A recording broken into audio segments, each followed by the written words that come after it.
दिखाया गया है।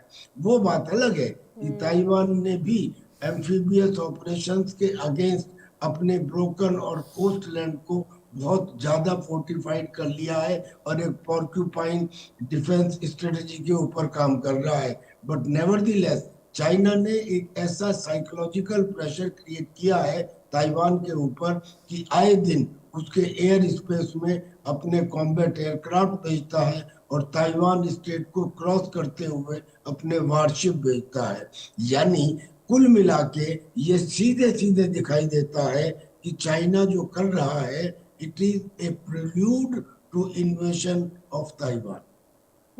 यानी अपनी ताकत बढ़ाने के लिए। लेकिन सर एक एक चीज जरा ये भी समझाइएगा, क्योंकि ये जहां पर निर्माण चीन कर रहा है ये तो पूरा विवादित क्षेत्र है ना, तो कि अंतरराष्ट्रीय कानून इसकी इजाजत देता है क्या? अब मेरी बात सुनो, हाँ। अंतरराष्ट्रीय कानून की परवाह कौन करता है? 2016 के अंदर जब फिलीपींस एक आर्बिट्रेशन कोर्ट में गए और फिलीपींस ने कहा कि साहब जो मेरा एक्सक्लूसिव इकोनॉमिक जोन है उसके ऊपर चाइना ने कब्जा कर लिया है, आर्बिट्रेशन कोर्ट ने 3 साल तक पूरी तरह से सारी बातें सुनने के बाद 2016 में अपना वर्डिक्ट दिया कि चाइना ने जो किया है वो गलत किया है और फिलीपींस का जो स्टैंड है वो सही है। लेकिन चाइना ने कहा कि मैं इस वर्डिक्ट को नहीं मानता। ये तो 2016 की बात है। आज 2026 है। आज की स्थिति में यूनाइटेड नेशंस ऑर्गेनाइजेशन और उसके जितने भी ऑर्गन्स हैं वो करीब करीब शक्ति विहीन हो चुके हैं। ना उनके पास दांत है, ना उनके पास नाखून है। ऐसे में वो क्या कर लेंगे? लिहाजा चाइना उसकी परवाह नहीं करता इंटरनेशनल लॉ की, और इंटरनेशनल लॉ की परवाह नहीं करता, इसलिए वो साउथ चाइना सी के ऊपर अपना 100% प्रभुत्व चाहता है, ताकि उसके रिसोर्सेज भी उसके कंट्रोल में हो और वहां से गुजरने वाला ट्रैफिक भी उसके कंट्रोल में हो। ठीक वैसे ही जैसे ईरान हॉर्मुज में चाहता है या जैसे हुती लाल सागर में चाहते हैं। यानी कि ऐसी स्थिति हो गई है कि अब कंट्रीज अपने पास के वाटरवे के ऊपर किसी न किसी तरह से कंट्रोल करके बाकी बचे हुए रेस्ट ऑफ द वर्ल्ड को से रैंसम वसूल करना चाहते हैं। ये है स्थिति। हम्म। लेकिन सर जरा भारत के लिहाज से भी समझाइए, अगर दक्षिण चीन सागर में अगर गतिविधि बढ़ रही है चीन की, तो भारत की समुद्री सुरक्षा को लेकर किस तरीके से खतरा आप देख रहे हैं बनता हुआ? देखिए, भारत की हाँ। सुरक्षा को खतरा तो चीन से हमेशा से रहा है। हाँ। लेकिन अब दो चीजें हैं। एक तो ये कि बदलते हुए वर्ल्ड ऑर्डर में क्या गारंटी है कि भारत अपनी आज की पोजीशन में रहेगा? अमेरिका के मोनोपोलर वर्ल्ड से, अमेरिका की दादागिरी से सारी दुनिया परेशान है।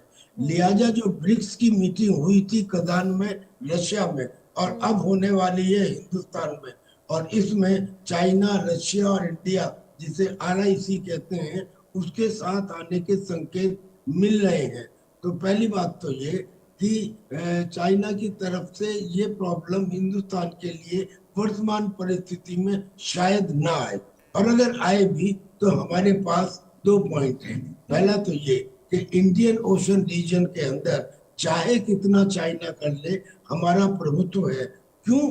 क्योंकि चाइना की सप्लाई लाइन बहुत ज्यादा एक्सटेंड हो जाती है एज कंपेयर टू इंडिया। और दूसरा ये कि जो मलक्का स्ट्रेट है, मलक्का स्ट्रेट जहां से चाइना का 60-70% व्यापार गुजरता है, उस मलक्का स्ट्रेट के ऊपर हम अंडमान और निकोबार से अच्छी तरह से कंट्रोल कर सकते हैं। और वो एक साकरा रास्ता है। ऐसा समझ लीजिए कि जैसे ट्रैफिक जैम लग जाए और कोई छोटा सा आगे पुल हो और उस पुल के ऊपर हिंदुस्तान का कब्जा हो, कुछ इस किस्म की स्थिति मलक्का स्टेट की है। तो ये दो पॉइंट की वजह से nearness in Indian Ocean region, इसका नाम ही इंडियन ओशन है, और दूसरा मलक्का स्टेट, तो हमारे पास एडिक्वेट सिस्टम है चाइना को कंट्रोल करने के लिए इन सी वाटर्स या इन ब्लू वाटर्स। लेकिन सवाल ये भी है, देखिए भारत को लेकर तो आपने बहुत अच्छे से समझाया, लेकिन अमेरिका की परेशानी तो जरूर बढ़ गई, लेकिन अमेरिका करेगा क्या? कैसे अब, क्योंकि बहुत बड़ी चुनौती है समुद्र में जिस तरीके से अपना किला एक तैयार कर रहा है चीन, खास करके अमेरिका, उसके सहयोगी देश, और ये भी बताइएगा कि वियतनाम और फिलीपींस के लिए कितनी बड़ी चुनौती सर बन सकती है। देखिए, अमेरिका की स्थिति ये है कि अमेरिका ने पूरी दुनिया में करीब 750 मिलिट्री बेस बनाए हुए हैं। अमेरिका खुद लड़ाई नहीं लड़ता। जिस एरिया में लड़ाई लड़नी होती है उस एरिया में जो उसके एलाइज हैं उनके साथ लड़ता है। यानी कि हाँ। पैसिफिक के अंदर जापान भी है, साउथ कोरिया भी है, कुछ हद तक ऑस्ट्रेलिया भी है। ये कंट्रीज जो है अमेरिका का साथ देंगे।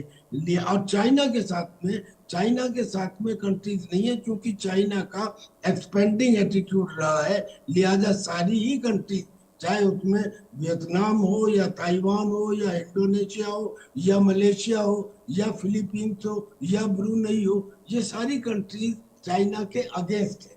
तो इसलिए America will have a strong hold to certain extent. बस सर्टेन एक्सटेंट ही है, क्योंकि over the period of time China ने कुछ इस तरह की अपनी स्ट्रेटजी अपनाई है।